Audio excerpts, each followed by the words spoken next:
Right, so I'm going to talk about why your products should be on Amazon. So, where should we start? Well, why do you shop on Amazon? Why I shop on Amazon is because the customer centricity of it, the ease of returns, the trust that I have in the brand, which may be slightly biased because of how we've been sort of how long I've been doing this, but knowing that I can trust the platform to buy on, I trust it as a safe place to shop. The information, and I suppose, again, from a bias perspective, I know the inner workings, so I know what I'm looking for, and I think that's probably the same for all of us, isn't it? We kind of know when the brand is selling it directly, when Amazon's selling it directly, why something might look a little bit suspicious, but if it's got a poor amount of reviews or something along those lines, that's kind of why I shop on Amazon. Why do you shop on Amazon? I think it depends. So I, from a convenience perspective, I think is the largest factor for me. I mean, the idea of you go into a normal shop, go into a supermarket, if they don't have it, I'll just say I'll get it on Amazon because I know I can most probably, unless it's grocery or a food item that's going to expire, for the most part, you can get what you want on Amazon, especially big brands, or even just the convenience of, say, personally with beauty products. If it's on Subscribe and Save, I get it delivered to my house without even having to think about it on a 3-week, 4-week, 5-week, whatever I need it to be basis. And you get it at a cheaper price. And I also think as well, Amazon, because they have the competitive external price matching, you are pretty much getting the best deal that's out there. You might not be getting the best deal every time, but you're going to be getting a good average. You're not going to be, I see it sometimes where in Boots or Superdrug an item might be $10.99, but on Amazon it's like $7.99 because they're price matching against sale prices or discounts elsewhere. And you kind of get that, and as you kind of hinted on, knowing where it's coming from, because we know how to spot it, it's a genuine item. And I mean, Amazon have definitely tightened up on the whole fakes from China or like selling duplicate or counterfeit products. But at least you're getting a genuine item when you're buying it from the brand directly. And I suppose that is a bit of like an insider knowledge of like knowing how to spot that. But I think it's just the ease of convenience. Personally, I also think the website's really easy to use. You know how to go to your previous purchases. You get your account with Amazon. I personally use Amazon Prime Video as well, so I'll pay for my Prime subscription, but I also get other benefits from that Prime subscription that is, yes, you might sign up for Prime Video, but then suddenly you've got Prime membership, so might as well use it because you're paying for it and next day delivery. So I'm exactly the same. Before I even came to work in the e-commerce industry, I would use Amazon purely from I could go and get this in town today, but that's a trip into town. I've got to park. I've got to pay to park. Whereas if I get it online, it'll come quicker and I can do it from the convenience of my own home. So I would use it first and foremost for that. And Amazon was just, I knew if there was any problems with the delivery, with the way that product came, if there was any problems with it, if I'm spending quite a lot of money on it for a birthday or Christmas present, I know if there's any problems with it, I know I can speak to somebody there who will work with me to get it resolved, either get me a return or refunded. And that was a big pull for me because buying online, obviously, there can be quite a lot of issues with it. So for me, there was the trust in knowing that I can buy it. I know it will come quick. Like you said, the price is going to be competitive. And then since I've now worked in this environment, I know obviously a lot more about the intricate side of Amazon and everything like that. It hasn't changed the way I shop at all. I still shop on there. I still use it for most of my own shopping. It's not like we found out a load of secrets that it's actually a bad place to shop and then suddenly we're going to stop shopping on there. It's, if anything, it kind of fueled my trust for them anyway, because there's aspects to selling on there that for a business there is pitfalls, and that's where we help. But from a customer perspective, the reason why so many people go to Amazon is because it is a customer centric platform. That's the whole point. And that, I think that's just why it's key, because yes, you could buy it from their website, their own business, you can source it elsewhere, but I don't know, I think from my perception of how I would purchase on Amazon, if it was on Amazon or their own website, I would still choose to buy it from Amazon because you've almost got that guarantee that's like a seal of approval from Amazon that it's like a genuine product. It's good enough to be on there, and that's kind of, obviously we know that that's not always true about products, but it's almost like a ingrained perception of what products on Amazon are. And I think that's why it's so important to have your brand on there as a business. It's really important as well I know we're kind of saying a bit of Amazon worship effectively in terms of what it is as a marketplace, but contrary to popular belief, it is majority now small businesses that are selling on there. So it's not, this is the big conglomerate. These are, it's a business that doesn't, pay tax, doesn't do this, doesn't help support economically or anything else. That's just not true. All of our brands are classed as SMEs, and they vary in different sizes. There's 85,000 small businesses that, according to the stats from Amazon, that is encouraged. 250,000 new job roles. So even though we have got that trust in the brand of Amazon and the customer side of it, the support, the everything that comes with it, the next day delivery, that is an umbrella for all those small businesses, and it protects you more because, like you said, if you go to someone's website, does that give you the ultimate trust in the delivery time frame? Do you know about getting that return? All that kind of stuff. And it's really important that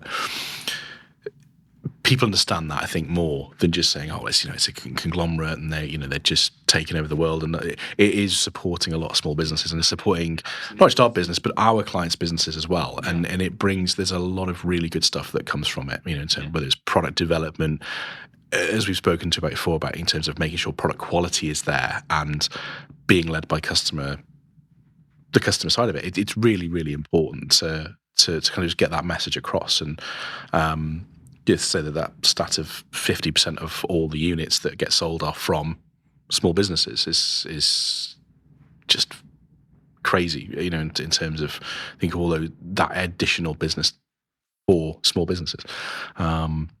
But as you've said before, though, it's almost like a search engine now. Like how you'll say, "I'll Google it. I'll Google it. Yeah. I'll get it. I'll get it on Amazon. I'll go look on Amazon." I'm nearly 40. My wife is in her mid-30s. My daughter is 16, and my son is 11. And all of them will shop on Amazon the same way. So it caters for all of these different generations. Plus, my mum does as well, and our whole family. It kind of hits every single generation. So they're all on there. They're all using it to shop, and I think that for me is like the biggest reason why you should have your products on Amazon, is because it hits every single generation. Yeah, and each generation is going to have different niches of what they want to purchase through Amazon. So even though your product might not necessarily be, is it Gen Z or millennials are the top purchases on Amazon, but it doesn't necessarily mean that your products have to hit that market or that demographic, because every other age group is most probably shopping on Amazon. I think they've started to release demographic data in Amazon US now, haven't they? I'm sure eventually that will filter over to the UK Seller Central side, and we'll probably get more insights on that. But I genuinely don't think that any generation probably doesn't use it. I mean, even with like my grandparents who are in their 70s, I would still purchase things for them on their behalf, or through their own account, I'd help them do it, because yes, they might not specifically know how to use that platform on Amazon on their phone or their iPad, but I would, and I would still order for them through Amazon. So I think it's everyone knows the brand Amazon. I mean, my granddad had Prime before me, so there's aspects to it that I think everyone treats it as a platform to purchase. It's not, as you said, it's a search engine. You don't just Google things now. You'll go on Amazon too. Yeah. One of the sort of negatives people focus on as well is they go, well, the costs on Amazon are very expensive. And that's true. But I always say, well, if you were to sell on your own website with the same audience, the digital marketing, the advertising investment you would need to make internally for your own e-commerce business, which you should always do. You should always have a multi-channel approach. You should have your own website. You should sell on other marketplaces. But that cost will still balance. If you were to have that same audience share of that many people seeing your brand and buying from your brand, in order for you to be able to achieve that yourself, those costs would balance out eventually. And so again, it's trying to dispel some of those myths versus what we actually see. in terms of why it's pivotal, and some of the kind of things that come through either in the media or from what people read about, and that are negative. And I'm not saying it's everything is hunky dory and it's what I'm saying is there's definitely another opinion to a negative statistic, a more positive one based on what we see and what we do in terms of.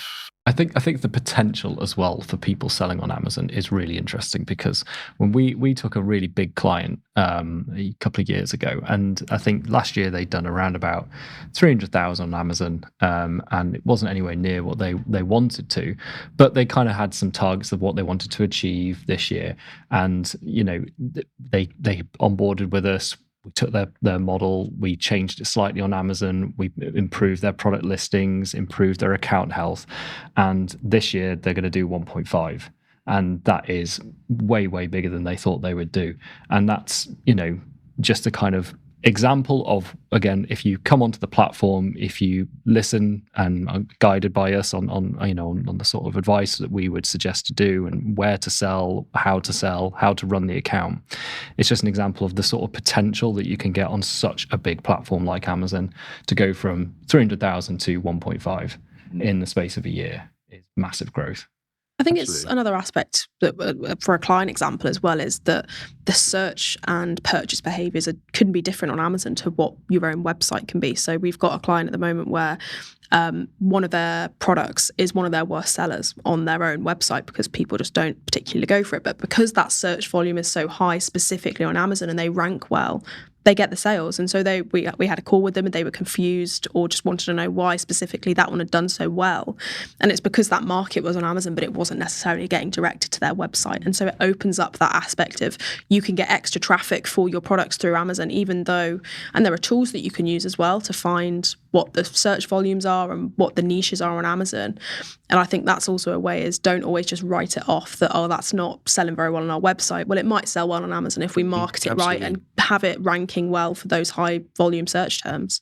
Yeah, absolutely. There's things where we've seen where people's bestsellers on their websites might not necessarily translate onto Amazon because of that very reason. Yeah, and that falls into that whole multi-channel discussion, doesn't it, in terms of making sure that you have that ability to have your brand with its kind of fingers outstretched, whether it's doing marketplaces, doing social media, doing web. It all has that encompassing effect to make sure your brand is the most has that most visibility in terms of your competition. Yeah, I think we've mentioned it before as well on another podcast in terms of the sort of the starting process and what you need, and how, whether you're a small business or a really big business, the sort of, if you're going to do a new listing, a typical first listing, the sort of things that you would need to kind of get right to make it work on Amazon. I mean, if let's say I'm a brand new client and I come to you, what would be the first things you would say I would need just to get this listing up and running on Amazon? Well, I think the first thing that I would look at is what current content that you have live, what images you have live,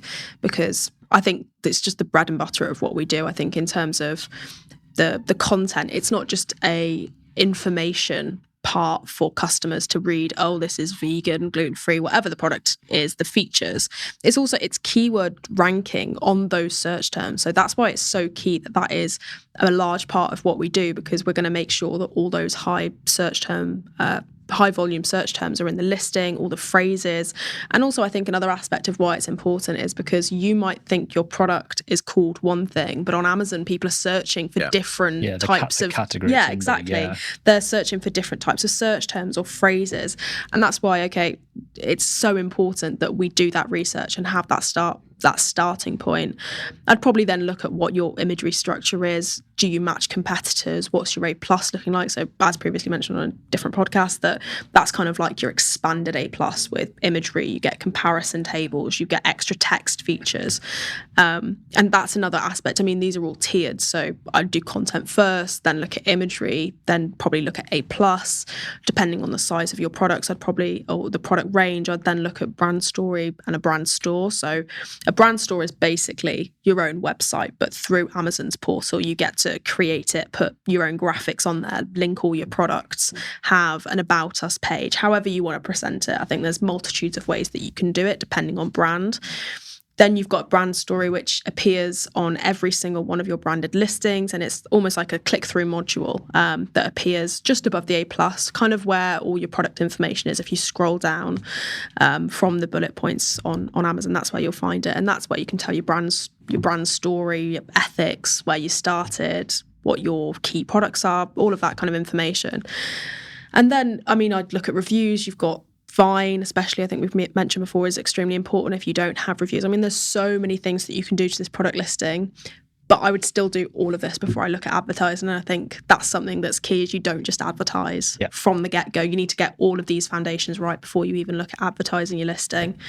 And it doesn't matter, like you say, if you're a really small business and you've got, say, 5 products or less, and comparing to somebody who may come to us and they've got thousands of listings, the process is still the same. I would do this exact thing with no matter the client. You could have one product or 1,000, as you said. You would still want to have every feature that I just mentioned.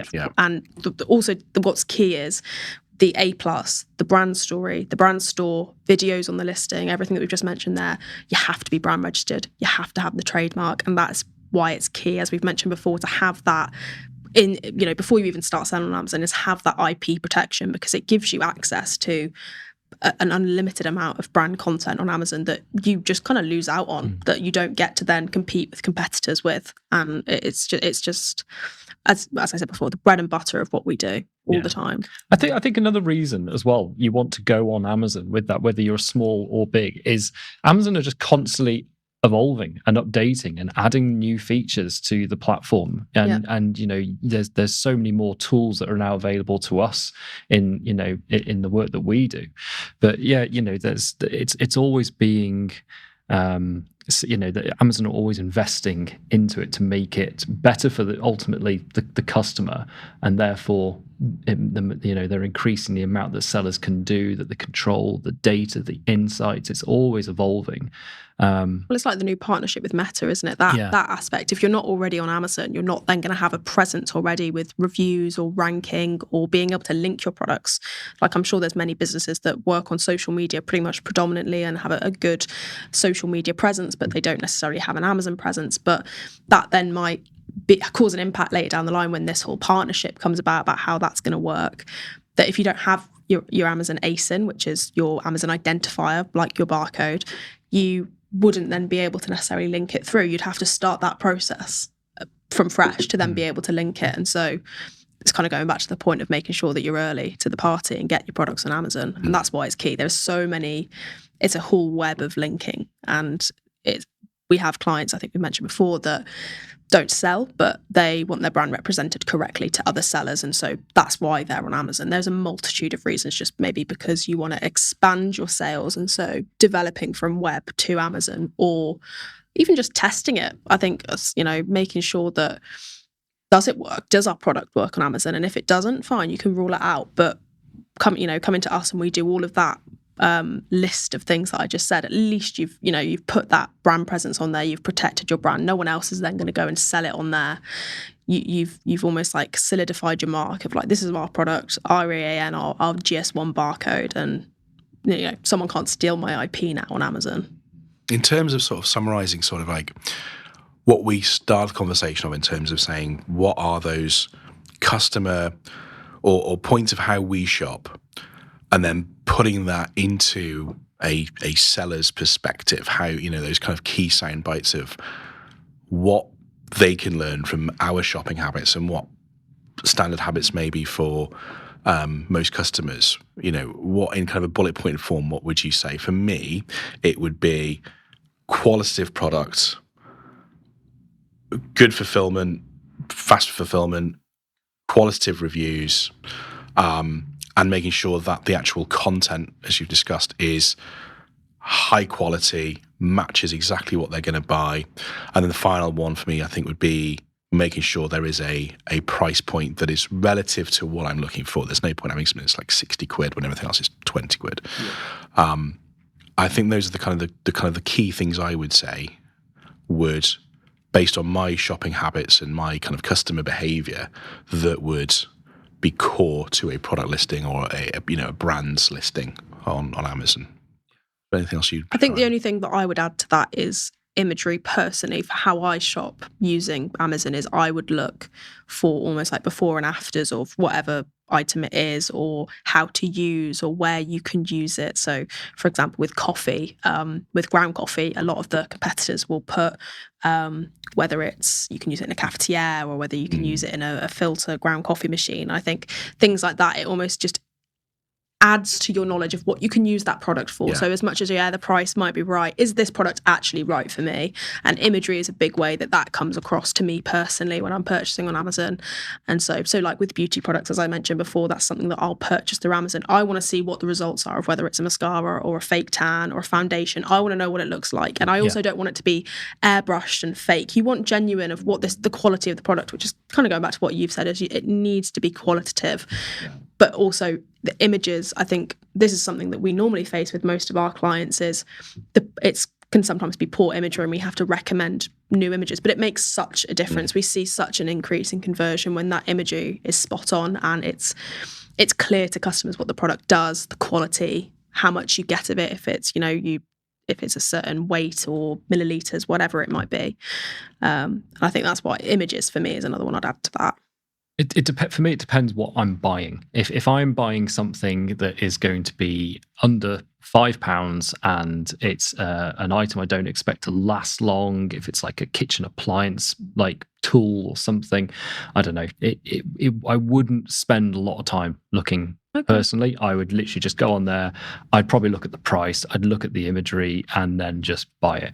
Anything for me that I'm spending more than, and this is just me personally, 50, 60 quid on, I will be much tighter on where my money's going, and I will look at that product, I will look at the reviews, I will look at everything about it, I will look at competitors, and I'll spend a lot more time doing it. And again, it depends, especially when it comes to certain things like tech. I'll really make sure I've done my homework on it, and yeah, so again, it really depends on what the product is, but I think that kind of covers it, really. If you enjoyed that episode, The Basics with E-Commerce Intelligence, please hit that like and subscribe button. Remember to turn on the bell notification icon to be kept up to date with our latest releases.